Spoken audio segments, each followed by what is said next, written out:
I loved my boyfriend so much, So, but my old as you teacher can was see my from this dream. equation, So when he gave me the an variables ultimatum, are I directly vanished, and proportional. what followed left him speechless, because he never understood that the problem wasn't the dream. It was him. For 7 years, Liam was my world, or at least the world I thought I wanted. We met in college, a classic story of two people finding each other amidst the chaos of final exams and cheap beer. He was studying business, I was an English lit major, and somehow, our different worlds clicked. He was practical, grounded, the kind of guy who had a 5-year plan by the time he was 20. I was the dreamer, the one who found more reality in novels than in spreadsheets. He balanced me, or so I told myself.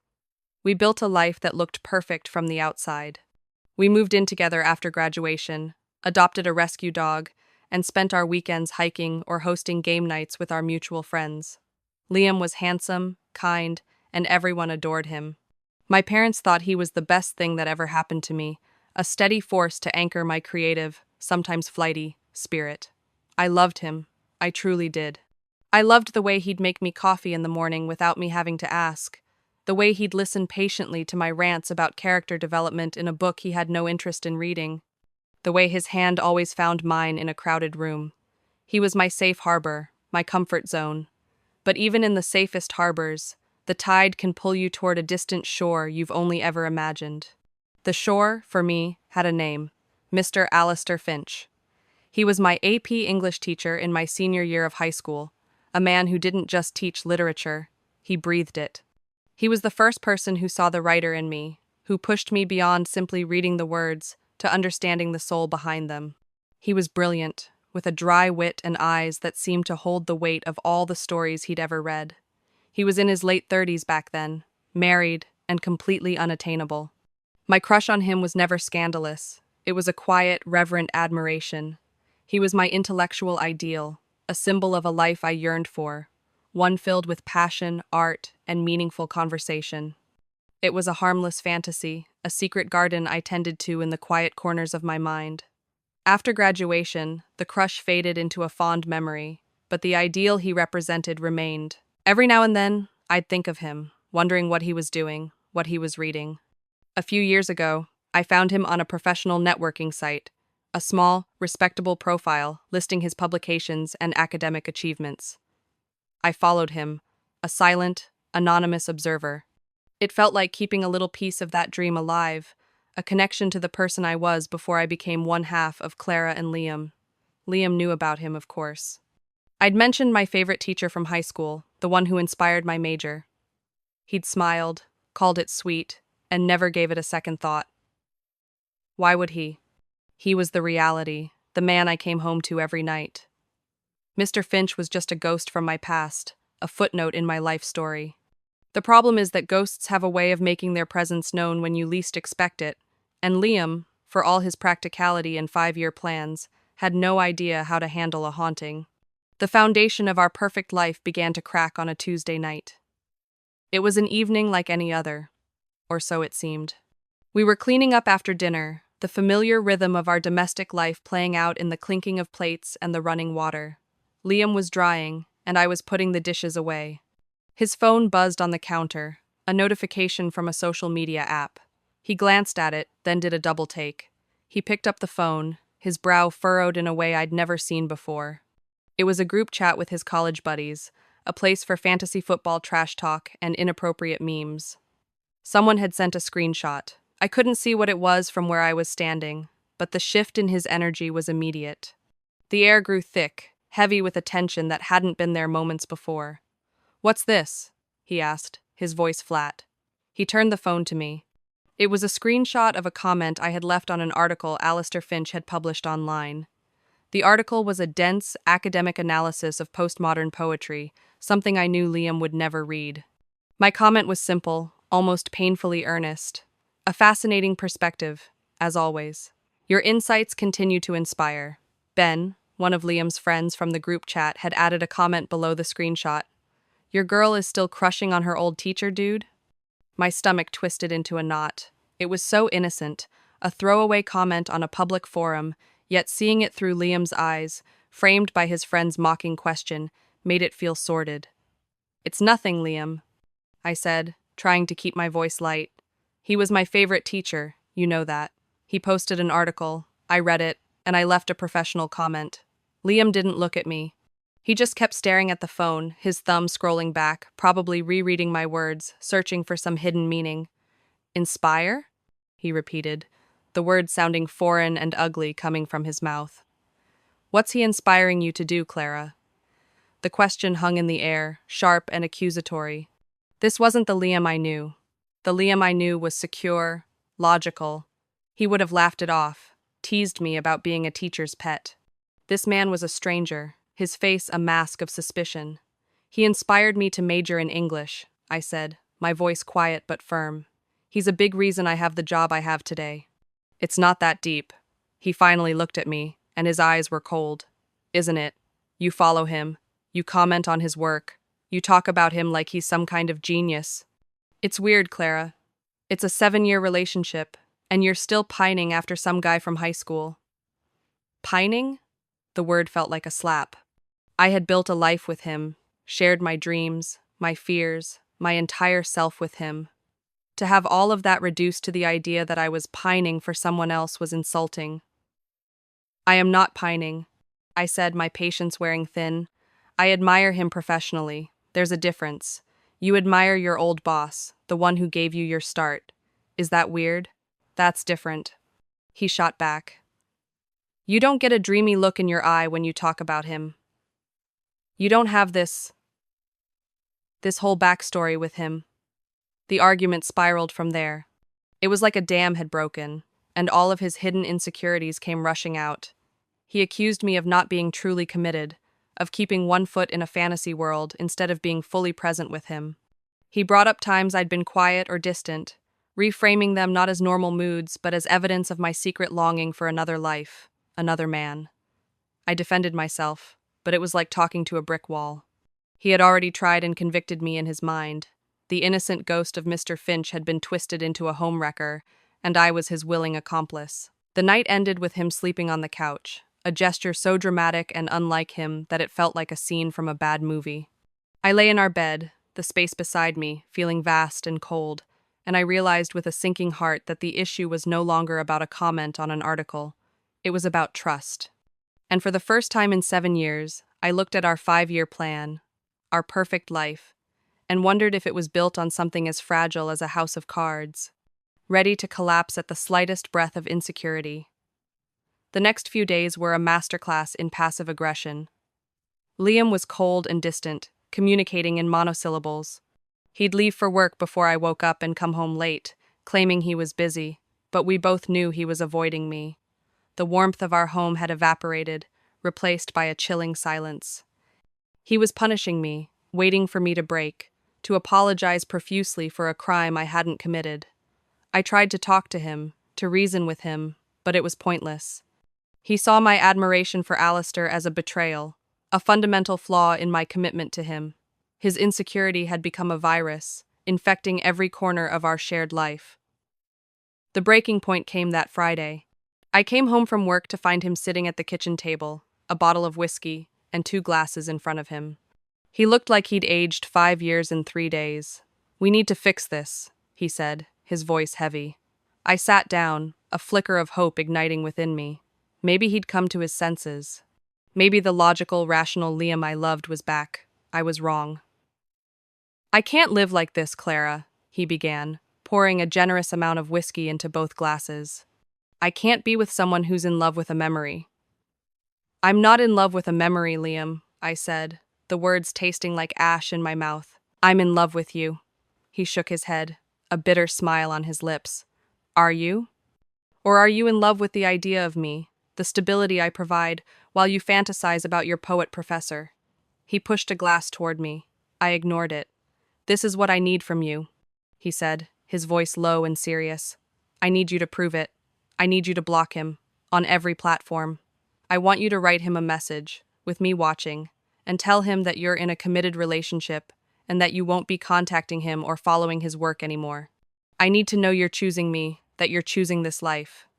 I stared at him, my blood running cold. It wasn't a request, it was a demand, an ultimatum. He wasn't asking for reassurance, he was asking for control. He wanted to clip my wings, to cage the part of me that admired art and intellect, because he was threatened by it. He wanted me to perform a ritual of submission to soothe his own ego. In that moment, something inside me shifted. The man I loved, my safe harbor, had vanished. In his place was a stranger fueled by jealousy and fear, a man who would rather diminish me than work on his own insecurities. The ghost of Alistair Finch was no longer the issue. The issue was Liam. He was asking me to erase a part of my history, a part of my intellectual journey, to make him feel secure. He was asking me to become smaller. And I knew, with a certainty that was both terrifying and liberating, that I couldn't do that.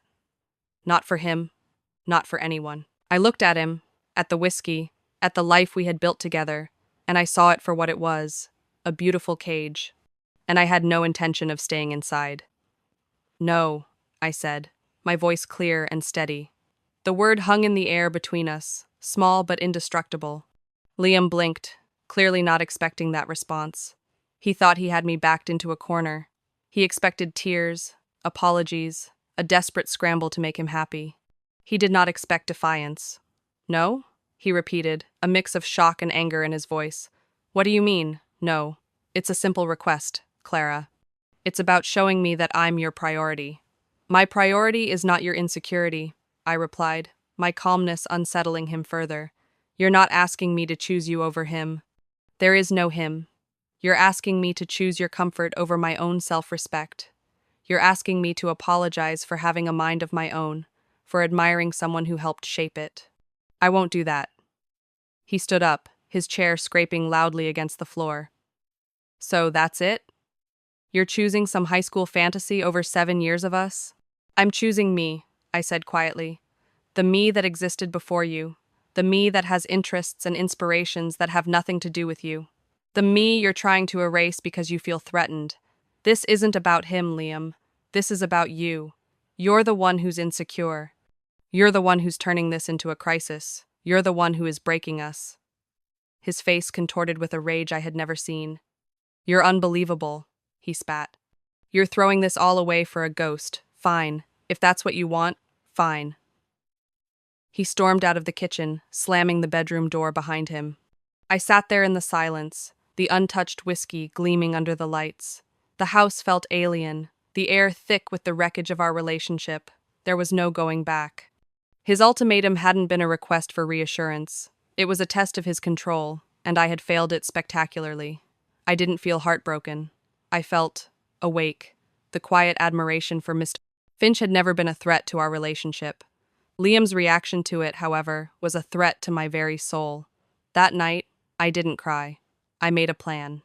I booked a small, furnished apartment online, a 1-month lease to start. I packed a single suitcase with essentials, moving with a quiet efficiency that felt foreign to my usually chaotic self.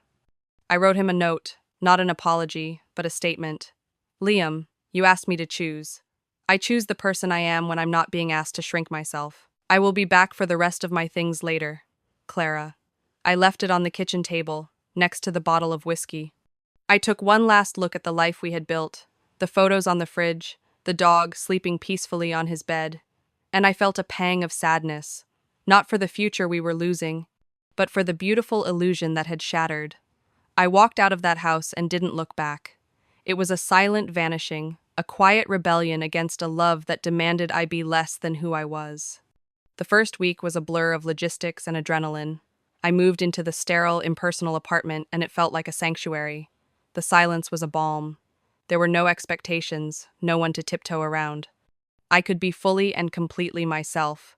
The first thing I did was focus on untangling our lives with the same methodical precision Liam would have used for a business proposal.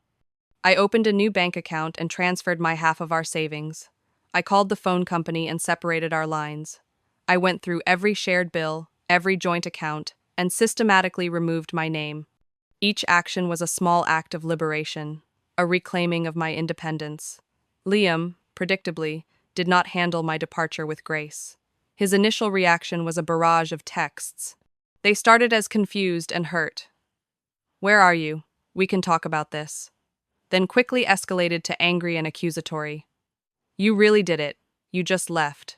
After everything I did for you." and finally settled into a manipulative pleading. I miss you. The house is empty without you. Please come home. I didn't respond to a single one. Engaging with him would be like stepping back into the cage. My silence was my power. He then moved on to our friends. My best friend Maya called me a few days after I left. Clara, what is going on? She asked, her voice laced with concern. Liam called me. He's a wreck. He said you left him because you're in love with your old high school teacher. I took a deep breath. This was the narrative he was spinning, the crazy, ungrateful girlfriend who threw away a perfect relationship for a delusional fantasy. He was painting himself as the victim, the stable, loving boyfriend who was inexplicably abandoned. That's not what happened, Maya, I said calmly. And I told her everything. I told her about the comment, the argument, and the ultimatum. I explained that it was never about Mr. Finch. It was about Liam's suffocating insecurity and his demand that I make myself smaller to accommodate it. Maya, who had known me for 15 years, listened without interruption. He wanted you to do what? She said when I finished, her voice incredulous. He wanted you to write a message to your old teacher, with him watching, like some sort of forced confession? That's not just insecure, Clara. That's controlling. That's terrifying. Hearing her say it, validating my feelings, was like a weight lifting off my chest. I wasn't crazy. My reaction wasn't an overreaction. He's telling everyone I'm obsessed, I said. He's making it sound like I ran off to be with this man. Let him, Maya said, her voice fierce. Anyone who knows you knows that's not who you are. The truth will come out. You focus on you. Do not let him drag you back into his drama. And so I did. I threw myself into my work. I started writing again, something I hadn't had the creative energy for in years. The words flowed out of me, fueled by the turmoil and the newfound freedom. I was rediscovering the person I was before Liam, the person whose passions weren't just a quirky hobby to be tolerated by a more practical partner. I was creating a life that was entirely my own, not one half of a whole. Liam's attempts to contact me became more frantic. He left long, rambling voicemails, swinging between tearful apologies and bitter accusations. He even showed up at my office, but I had already warned reception, and they politely told him I was in a meeting. His desperation was a stark contrast to my growing sense of peace. He was the one who was spiraling, who couldn't handle the silence, who needed the drama to feel alive. I, on the other hand, was thriving in its absence. I realized that the balance in our relationship had been a myth. I hadn't been a dreamer he was grounding. I had been a fire he was trying to smother. By leaving, I had finally given myself the oxygen I needed to burn brightly on my own. It had been 2 months since I walked out of Liam's life. 2 months of rebuilding, of rediscovering my own rhythm. The frantic calls and texts from him had slowed to a trickle, then stopped altogether. Our mutual friends had chosen their sides. Maya was firmly on mine, while others had faded away, uncomfortable with the drama or loyal to the victim narrative Liam had so carefully constructed. I didn't mind. The solitude was productive. My small apartment felt more like a home than the house I had shared with Liam ever did. It was filled with my books, my writing, my choices. One evening, while scrolling through an online literary journal, I saw a familiar name. Alistair Finch. He had a new essay published, a beautiful, melancholic piece on the nature of memory in contemporary fiction. I read it, and then I read it again. His words were as sharp and insightful as I remembered, but this time, they resonated differently. They weren't just the words of an old teacher I admired, they were the words of a peer, a fellow traveler in the world of literature. An idea sparked in my mind, one that was both terrifying and exhilarating. For years, Mr. Finch had been a symbol, a fantasy, a ghost. I had defended my right to admire him, but I had never actually interacted with him as an adult, as an equal. The man himself was a mystery. Liam's accusations, in a strange way, had kept him as a fantasy. Now, I felt a pull to demystify him, to turn the ghost into a person. It wasn't about romance. It was about closing a loop, about reclaiming the narrative for myself. I wanted to thank him, not just for the inspiration he'd given me as a teenager, but for inadvertently being the catalyst for my own liberation. I found his professional email address at the bottom of the essay. My fingers hovered over the keyboard for a long time. This was a risk. What if he didn't remember me? What if he thought I was some crazy former student? But then I thought of Liam's ultimatum, of the version of me that was too scared to have her own intellectual life. I had to do this for her. I drafted the email carefully, keeping it professional and concise. Dear Mr. Finch, I wrote. My name is Clara Rossi. I was a student in your AP English class back in 2018. I'm not sure if you remember me, but your class had a profound impact on my academic and professional journey. I recently read your essay on memory and was, as always, incredibly impressed. I wanted to reach out simply to say thank you. Your passion for literature is what inspired me to become a writer, and for that, I am deeply grateful. Sincerely, Clara Rossi. I hit send before I could second-guess myself. I didn't expect a reply, or if I did, a brief, polite acknowledgement. I went to bed that night, feeling a sense of closure. I had taken the fantasy and grounded it in a real, respectful action. The next morning, I woke up to an email. The subject line was a thank you. My heart hammered in my chest. It was from him. Clara, the email began. Of course, I remember you. You were one of the most gifted writers I ever had the pleasure of teaching. Your final paper on Virginia Woolf is still something I use as an example for my current students. Thank you so much for your kind words. It means the world to a cynical old teacher to know he made some small difference. I'm thrilled to hear your writing. If you're ever in the city and amenable to it, I'd love to buy you a coffee and hear about what you're working on. And please, call me Alistair. I read the email 3 times. He remembered me. He thought I was gifted. He wanted to have coffee. It was so much more than I had expected. It was simple, respectful, and validating. For the first time, I wasn't thinking of him as Mr. Finch, the symbol, but as Alistair, a person, a kind person who remembered a former student and wanted to encourage her. I wrote back and accepted his offer. We made a plan to meet the following week at a quiet cafe downtown. A part of me was nervous, but a larger part was filled with a calm sense of purpose. This wasn't a date. It was a conversation I had been waiting over a decade to have. It was the final step in taking back my own story, not as someone pining for a fantasy, but as a writer meeting a respected colleague. I was finally closing the gap between the girl who dreamed and the woman who did. The week leading up to my coffee with Alistair was surprisingly calm. I wasn't filled with nervous romantic energy. I was filled with a quiet, professional anticipation. This was a networking opportunity, a chance to connect with someone respected in my field.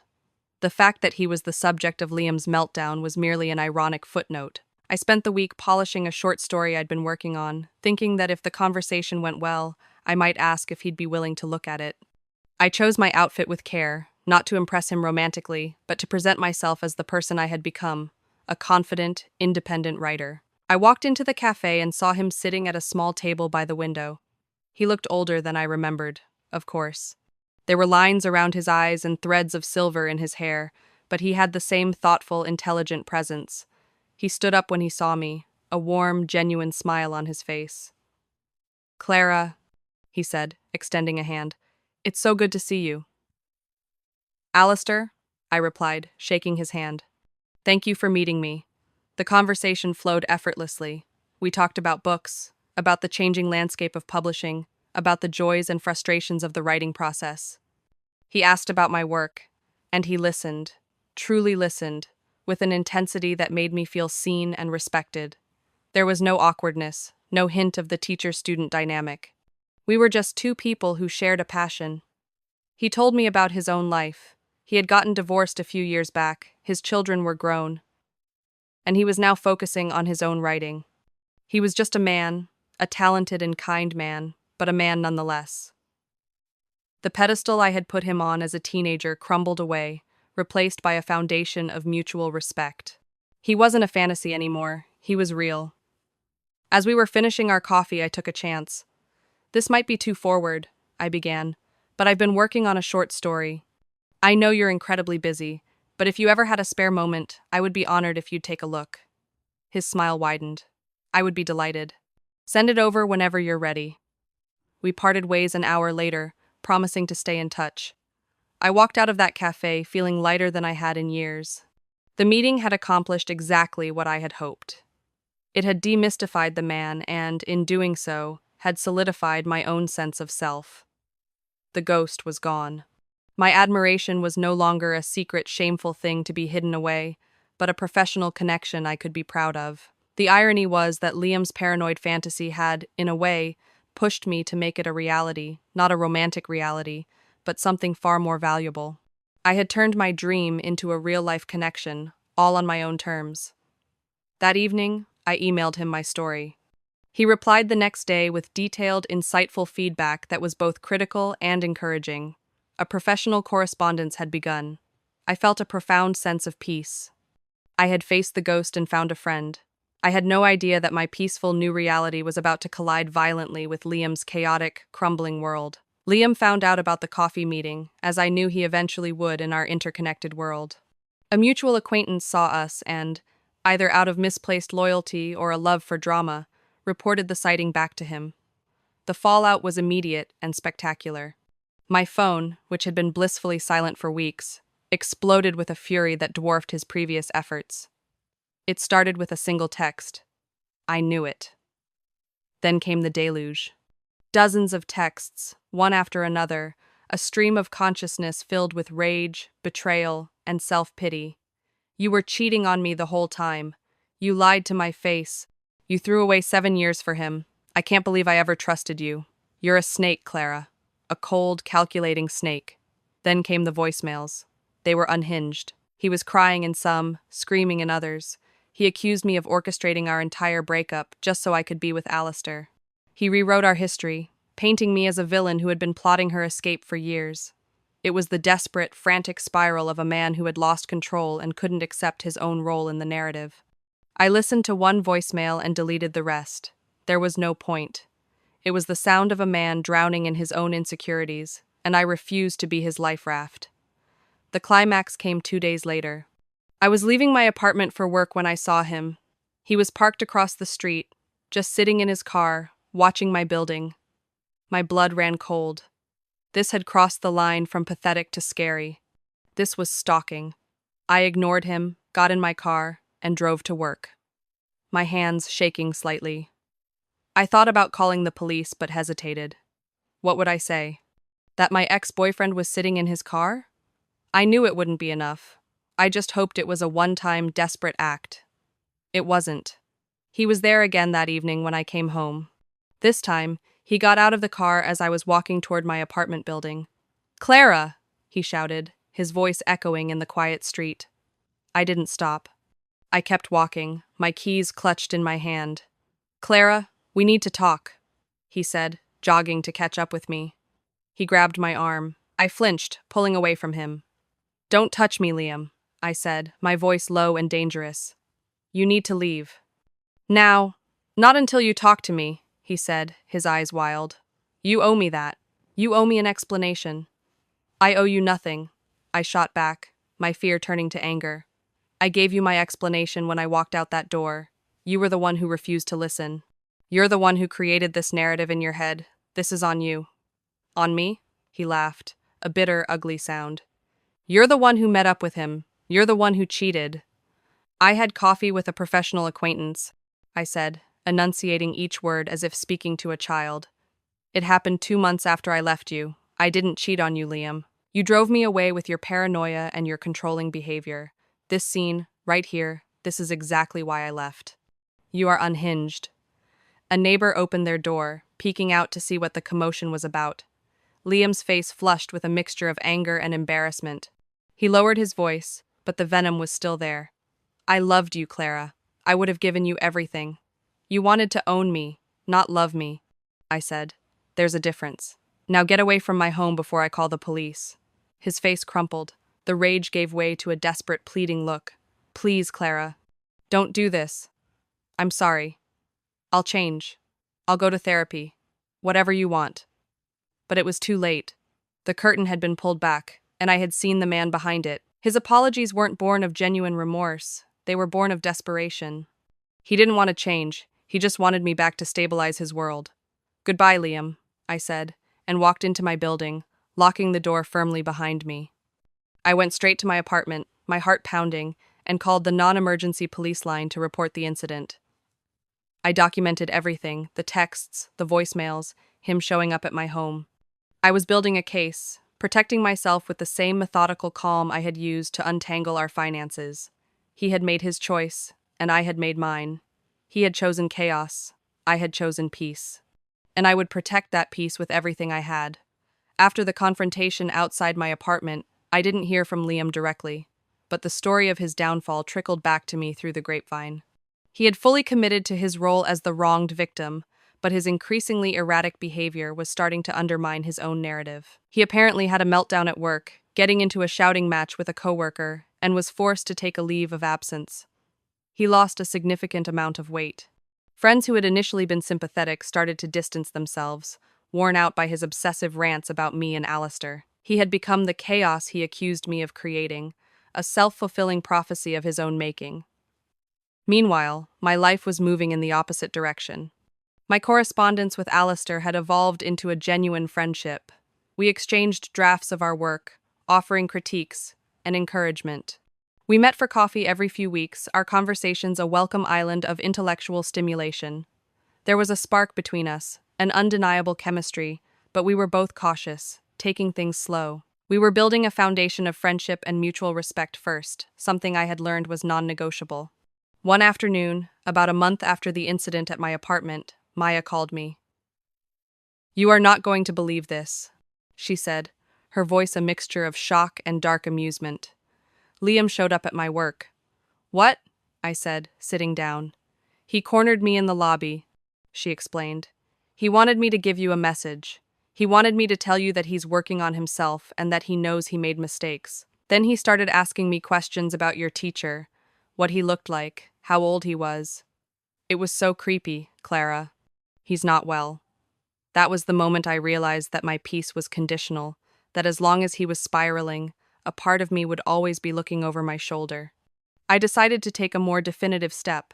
I consulted with a lawyer and, based on my documentation of his harassment, sent him a formal cease and desist letter. It stated in no uncertain terms that any further contact, direct or indirect, would result in a restraining order. It was a cold, clinical move, but it was necessary. I was drawing a line in the sand, not with anger, but with the dispassionate resolve of someone protecting their hard-won tranquility. The letter worked. The silence from his end became absolute. It was finally over. The final piece of the puzzle fell into place about 6 months after I left. I was at a small, local literary festival, where Alistair was part of a panel discussion. I sat in the audience, watching him speak, and I felt nothing but a quiet pride, for him and for myself. After the panel, we were having a celebratory drink with a few other writers. He was telling a funny story, and he caught my eye from across the table and smiled. It was a simple gesture, but it was filled with a shared history and a future full of possibility. In that moment, I felt a profound sense of vindication. My journey had never really been about a choice between two men. It was a choice between two versions of myself, the one who was willing to shrink to fit into someone else's world, and the one who had the courage to build her own. Liam had seen my admiration for Alistair as a threat because, on some subconscious level, he knew that Alistair represented a world where I didn't need him. He wasn't wrong. I didn't need Liam to ground me. I just needed to find my own ground. I had let go of the safe, predictable life he offered and, in doing so, had found something far more valuable, myself. The dream of Mr. Finch had led me not to him, but back to me. The ultimate peace came from knowing that my happiness was no longer contingent on anyone else's approval or security. It was mine, forged in the fire of a broken relationship and cooled into a quiet, unshakable strength. Liam had wanted to be the hero of my story, but in the end, I was my own,